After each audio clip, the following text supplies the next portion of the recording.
Well, I know that I said in my last video that I would be thinking about something to do to decrease the suck that I added to it with all of my angry, complaining, whatnot from last week. And I've realized that it's very difficult for me to consciously to come up with ideas for decreasing world suck. It's just not something that I'm always conscious of thinking about. So my question for you guys is, what do you do to decrease world suck? Or do you actually sit down and you think, this is what I'm going to do to decrease world suck this week, and I'm going to make a point of doing it? Or is it something that, looking back over the week, you can look at, these are things that you did during the week, so you just kind of naturally or instinctively did good things. This week we're doing favorites. Favorites are exciting. My favorite movie of all time is Pirates of Penzance. You should go watch it. Get the one with Angela Lansbury. Rex Smith, Angela Lansbury, Kevin Kline, and why am I blanking on what's her face? I'll cut that part. It's awesome and it makes me happy, and Linda Ronstadt. That's who it is. My favorite book. Really hard one to narrow down because I don't reread books all that often, or I put long gaps in between rereading them. But I'm pretty sure Count of Monte Cristo is my favorite book. It's awesome. It's kind of long.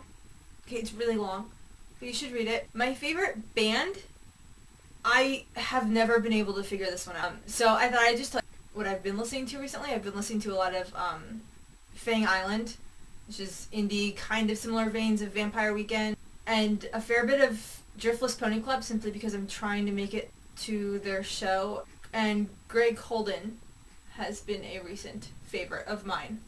But again, they all change a lot. So right now I've been in this very kind of singer-songwriter, kind of punk indie phase.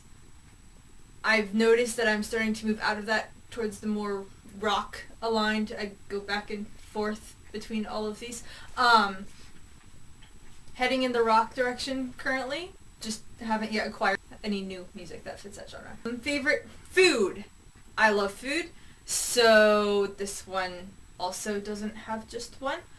I love pot roast. I grew up eating a lot of shellfish. We had crab fests all the time. It means that you buy a big bushel or two of crabs and you pile them all on a big picnic table and you just go at it. And it's a blast and social, and crab is amazing. But about 2 years ago, I developed a shellfish allergy. But self-medication goes a long way. If I take Benadryl and then I eat shellfish, we're okay. Favorite actor? Probably John Cusack. I like that he's done such a broad variety of things. I like his old stuff, I like his new stuff. You've got the drama, you've got the comedy, you've got the romantic. I can stand his romantic comedies slightly better than regular romantic comedies. John Cusack. My last favorite that I had thought of was my favorite composer. I have a favorite classical composer, which is Peter Ilyich Tchaikovsky, Russian composer, 1812 Overture, which is so overused in commercials and television and movies, and although V for Vendetta used it really, really well. As far as favorite movie since my rant was on movie composers, you probably should have guessed that that would be coming. George Fenton, I love. He did the soundtrack to Ever After, which is my favorite, but I feel like I never know that it's him, which I really like, but I always really enjoy the soundtrack. So I'm not... You can go watch last week's video if you want to know what I think makes a good movie composer. I'm not going into that again. So, that's it for me this week. Hope you all have fabulous weeks.